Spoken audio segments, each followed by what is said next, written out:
Overnight, President Trump delivers a fiery and emotional State of the Union, touting the economy. This is a blue-collar boom. Staging a military family reunion and awarding Rush Limbaugh the Medal of Freedom. As tensions rise with Democrats, President Trump refuses to shake Nancy Pelosi's hand. She closes the night by ripping his speech in half. All this as the Senate prepares for a final impeachment vote. Caucus chaos. Overnight, Pete Buttigieg and Bernie Sanders now neck and neck as more results come in from Iowa. Joe Biden appearing to fall to fourth place, but candidates still waiting for the final count in a vote marred by mishaps, trying to turn chaos into new momentum in New Hampshire. Breaking news, avalanche disaster. 8 rescue workers killed trying to save those hit by an avalanche when a second one pummels them, burying the bus and cars. Now 300 rescue workers on the scene, racing to save those trapped. Breaking news on the coronavirus. Hundreds of Americans evacuated from Wuhan, arriving back on U.S. soil moments ago, as cases of the virus now top 24,000. And fears grow on this quarantined cruise ship. Thousands stuck on board as 10 of their fellow passengers test positive. School meeting outrage. The racist moment caught on camera. And why did you stay in Mexico? You need to leave. The father attacked, now speaking out this morning. And the ABC News exclusive. As the world reacts to Shannon Doherty's news facing stage 4 breast cancer, we have more from Amy's interview. Why Shannon decided to keep it a secret for a year, and what she wants others fighting the disease to know as support pours in. Live in Times Square, this is Good Morning America. And we do say Good Morning America. So much reaction to Amy's interview with Shannon Doherty. People sending in their best wishes, and we do hope that all the love is a source of comfort for Shannon this morning. Absolutely. And we have much more on that ahead. And it's a very busy morning. Take a live look at the Capitol. The final day of the impeachment trial of President Trump is going to get underway soon. Another big day in Washington. We begin with the president's State of the Union. He touted the economy, called it America's comeback, delivered emotion and optimism, but also division in this election year. The tension with Democrats electric and raw ahead of President Trump's expected acquittal in the impeachment trial this afternoon. Our chief White House correspondent John Carl was in that House chamber, and he starts us off this morning. Good morning, John. Good morning, George. The scene inside the House chamber for the president's speech was a reflection of a deeply divided America. It began with the president declining to shake the outstretched hand of the Speaker of the House and ended with her dramatically ripping up his speech right behind him.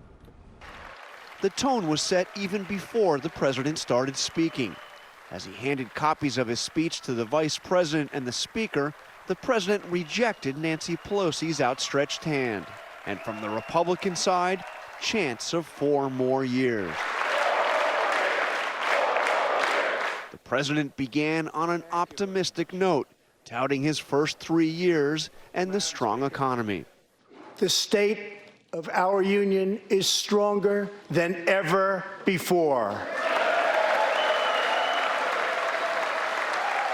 But this was Trumpian optimism, boasting of his success while offering a dark view of his political opponents. If we hadn't reversed the failed economic policies of the previous administration, the world would not now be witnessing this great economic success.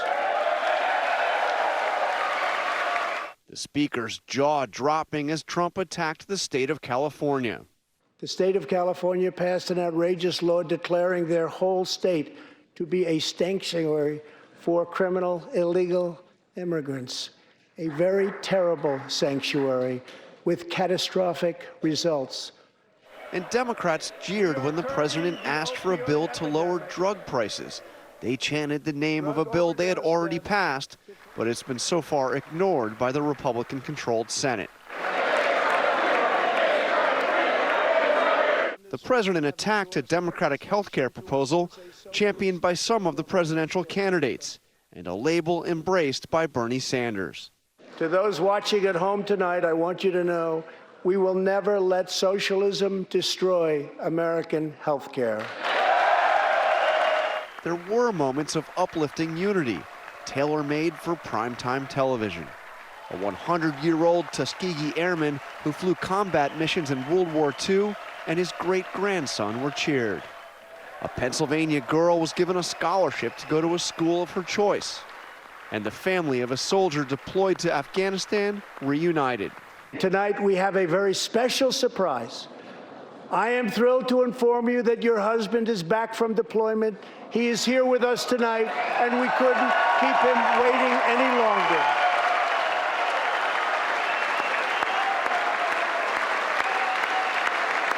And in a first, this moment, which energized Republicans and horrified Democrats in the hall. A Medal of Freedom for controversial radio host Rush Limbaugh, who announced this week he is battling late-stage lung cancer. And when it was over, Speaker Pelosi dramatically ripped up the pages of the president's speech. The president did not mention impeachment, but he will undoubtedly, George, have more to say about that after the Senate votes to acquit him this afternoon. And John, you've been in that chamber for states of the union going back some 20 years, Republican and Democratic presidents. There's always a divide in that chamber, but nothing like last night. There's always a divide. The speeches are always political, but nothing like this, George. You had a situation where it begins with those chants of 4 more years, boos and groans throughout the speech from the Democratic side. I saw several Democratic members get up and leave during the speech. Others ran for the exits as soon as it was over. For half of that hall, it looked like they were in a political convention. For the other half, it looked like they were being held hostage. John Carl, thanks very much. Robin? And George, now to the race for 2020. Chaos from the Iowa caucuses where the full results are still not in. More of the partial results were released overnight, showing Pete Buttigieg holding a narrow lead over Bernie Sanders. Elizabeth Warren and Joe Biden rounding out the top 4. Those results could still change, but the candidates already moving on with the New Hampshire primary just 6 days away. Whit Johnson is there in Manchester with more for us. Good morning, Whit. Robin, good morning to you. The Democratic candidates are trying to focus on the next big contest here in New Hampshire, but they are still haunted by Iowa in the rearview mirror, with some blasting the process and multiple candidates claiming victory. This morning, the final results in Iowa are still being counted, but that hasn't stopped both former Mayor Pete Buttigieg and Senator Bernie Sanders from claiming the first big win of the 2020 campaign. This is an astonishing victory for our organization, our values, our campaign, and our candidacy. After arriving in New Hampshire, Buttigieg launching a string of events, pitching himself as the moderate frontrunner. We had a victorious night in Iowa. Preliminary results put Buttigieg in just a narrow lead over Senator Bernie Sanders, who pointed to other numbers in Iowa that he says give him an edge. I'm very proud to tell you that last night in Iowa, we received more votes on the first and second round than any other candidate. Both candidates hoping to capitalize on momentum and to gain a boost in the New Hampshire primary. I'm focused on the road ahead. I am confident that here in New Hampshire, I know that you'll be able to count your votes on election night. Others expressing frustration over the Iowa meltdown and continued delay in results. Senator Elizabeth Warren criticizing the process. I just don't understand what that means, to release half of the data. So I think they ought to get it together and release all of the data. But former Vice President Joe Biden, currently in 4th place, saying there's no rush. Let's give them time.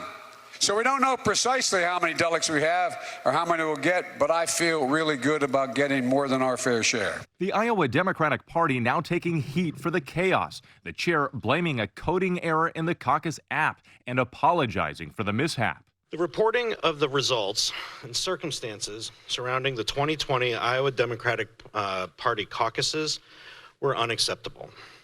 As chair of the party, I apologize deeply for this. We have been working day and night to make sure that these results are accurate. In a state where candidates have spent $71 million and hosted over 2,300 events, the caucuses were supposed to narrow down the crowded field.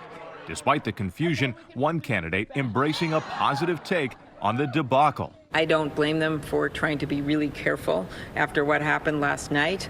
It is very unfortunate, but I have faith they will get the numbers in. The DNC chair is now promising that reporting app that caused so many problems in Iowa will not be used in Nevada or any other caucus states during this primary season. George? Okay, Whit, thanks very much. Let's bring in our chief political analyst, Matthew Dowd. And Matt, before the voting on Monday, the Democratic race was pretty scrambled. This slow roll of the results scrambles it even more. Oh, absolutely anymore. We always say that Iowa indicates what's ahead in this race. Maybe it is, and maybe what's ahead in this race is we're not going to know the answer to who the Democratic nominee for a lengthy period of process. We already had higher odds that we would go to a convention without somebody winning a majority of the delegates. With what just happened in Iowa, with no firm conclusion on that until 24, 36, 48 hours out, it increases the odds of no nominee, and no nominee at the convention. You can't roll back the clock, but imagine if on Monday night, if with these results, if they hold firm, Pete Buttigieg would have been announced as the winner. He would have gotten a huge bump out of this for the next 48 hours. He is going to get some. He's raising more money online than he has in the previous campaign. He's getting endorsements. He'll get a little bit of bump, not near the bump he would have gotten this. But I think Friday night becomes actually even more important. The debate Friday night becomes even more important than what happened in Iowa Monday. And you talk about the chances of a brokered convention increasing, which I think you're right about. That means that Monday night and these results were good news for Donald Trump and probably Mike Bloomberg. Yeah, I think the two winners on Monday night, besides a little bit for Pete Buttigieg, was Donald Trump. He thrives in chaos. It was a chaotic moment, chaotic for the Democratic Party. That helps him. And Michael Bloomberg, who skipped Iowa, didn't go anywhere near it, wanted the field to be in chaos. He, too, is going to thrive in chaos and is spending millions and millions of dollars on those states that are coming in March. He's already spent $200 million, announced on yesterday that he's going to double that spending. And we ought to keep in mind there's only 150 delegates will be chosen in February. In the first 10 days, 1,700 delegates are chosen in the first 10 days of March. Matt Dowd, thanks very much. As Matt mentioned, on Friday night, we're going to be moderating the final Democratic debate before the New Hampshire primary, along with Manchester's WMUR. That's at 8 Eastern right here on ABC. Michael? George, also in Washington today, the close of President Trump's trial in the Senate is just hours from now. The Senate poised to acquit Trump on both articles of impeachment. Mary Bruce is tracking the very latest on Capitol Hill this morning. Good morning, Mary.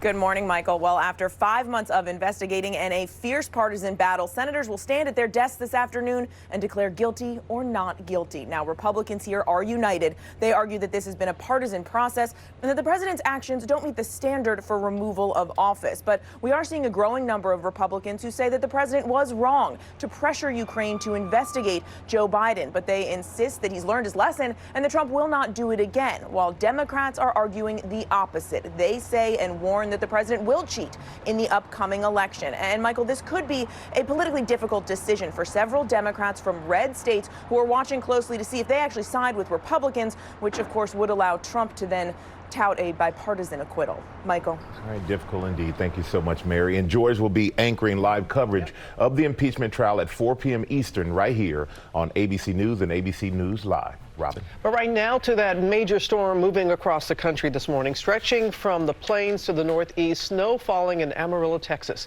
and millions waking up to snow, severe storms, and ice. Ginger, of course, is tracking it all for us. Good morning, Ginger. Good morning, Robin. A few more of our friends in Oklahoma City are going to be able to watch us longer because schools are closed in Oklahoma City. OU closed. You can see the pictures coming in. Our affiliate KOCO has been driving around given road conditions. You've been seeing spinouts live in action. They've had at least 2 to 3 inches already. Should end up with somewhere between 4 and 6 because a couple more hours left of this. Amarillo, Texas, just showing you what the roads looked like there. They had up to 10 inches of snow between Abilene and Lubbock. Now let's go ahead and dive into the region that's going to see all the action today. It not just Texas and Oklahoma, but it stretches all the way up through Missouri. So if you're traveling I-35 or perhaps Tulsa on 44 up through, say, Springfield over to St. Louis, all of you in a winter storm warning. That Champions Parade in Kansas City should even see a little bit of snow fly there. And this is just the back end of it. The front has severe storms, damaging wind. I will get all of that in a little bit later, George. Okay, Ginger, thanks. We're going to turn now to breaking news overseas. Take a look at this. Rescues are underway after 2 avalanches hit the same area in Turkey, burying dozens of people, killing at least 13. Emergency crews who responded to that initial call to save 2 people were hit by the second avalanche, and at least 8 rescue workers are among the dead. Now there are around 300 emergency crews on the scene, racing to save those still missing. All right, George, we're going to turn now to the latest on the coronavirus emergency and take a look. That is one of the planes touching down in the U.S. just moments ago with hundreds of Americans on board evacuated from the epicenter of the outbreak in Wuhan, China. Those evacuees will spend the next 2 weeks in quarantine at military bases, and Will Carr is at Travis Air Force Base in California with more. Good morning, Will. And Michael, the Americans who are on those planes that just sat down have been trapped in Wuhan, which is essentially a ghost town right now. They're all set to be quarantined, but there are still hundreds more Americans in China who are desperate to come home. This morning, those two planes carrying hundreds of Americans evacuating China's hot zone, touching down in California. Wisconsin native Sam Ross' wife and 2 young daughters arriving stateside. They were in Wuhan visiting family. They arrived at the airport at 3 p.m. on Tuesday, and they did not take off until more than 24 hours later. And that's an airport with no shops open. It was just waiting and getting their temperature taken, and it was really exhausting for my wife and my daughters. On board their flight, you can see a cargo plane with commercial seats and that clear plastic tarp sealing off 3 rows. We don't quite have a grasp on this disease and how to control it and how to contain it. All of the passengers will now spend at least 2 weeks in quarantine on one of 4 military bases across the country. Last week, 195 Americans landed at March Air Force Base in Southern California, where they're still on lockdown. On Monday, a child from that group got a fever and was rushed to the hospital to be tested. In Hong Kong, officials say this World Dream cruise liner with 1,800 passengers has been quarantined after 30 crew members came down with symptoms. You can see a line of ambulances outside of the ship along with EMTs. A new video overnight from that cruise ship outside of Japan where 10 people have tested positive. Officials in hazmat suits transporting this sick passenger covered by this blue sheet to a hospital. Well, the remaining 3,700 passengers and crew on board will be quarantined on the ship with limited food and supplies. Suddenly we went from the lap of luxury to starvation rations.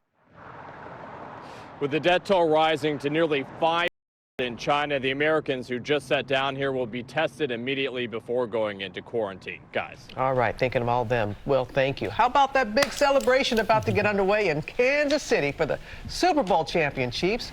Some fans already gathering in downtown Kansas City for what's being billed as the Chiefs Kingdom Champions Parade. The team will wind through a 2-mile path, ending with a victory rally. The Chiefs, as you know, overcame a late fourth quarter 10-point deficit on Sunday to beat the Niners 31-20. They don't care if it rains, snow. They will be there. They will be there. It is going to be a scene. Yeah. We are following a lot of other stories this morning, including some outrage growing over a racist incident at a school meeting. There's an uproar over what one father said to another, and we're going to hear from the dad who was attacked this morning. And more of Amy's exclusive with Shannon Doherty about her diagnosis, why she kept it private for a year. But first, let's go back to Ginger. Right along the Gulf Coast, all your friends and family, New Orleans, Biloxi, Mobile have to watch for the damaging wind and heavy rains today, and then it moves from Atlanta up through North Carolina and Virginia tomorrow. Your local weather in 30 seconds. First, the stormy cities, sponsored by Subaru. Parents have a way of imagining the worst, especially when your easily distracted teenager has the car. At Subaru, we're taking on distracted driving with sensors that alert you when your eyes are off the road. The all-new Subaru Forester, the safest Forester ever. Have the coat on today. Make sure you've got the umbrella handy. We're tracking some showers, Storm Watch 7 through your morning rush and then back again late today. But it is going to feel much colder this afternoon with temperatures falling into the lower 40s and breezy. So those wind chills will be in the 30s. We're on weather alert tomorrow with heavy rain ponding on area roads and even the chance for some isolated flooding and for sure travel disruptions coming our way. Could see more than 2 inches of rain. Weather alert Thursday, lingering rain for Friday morning.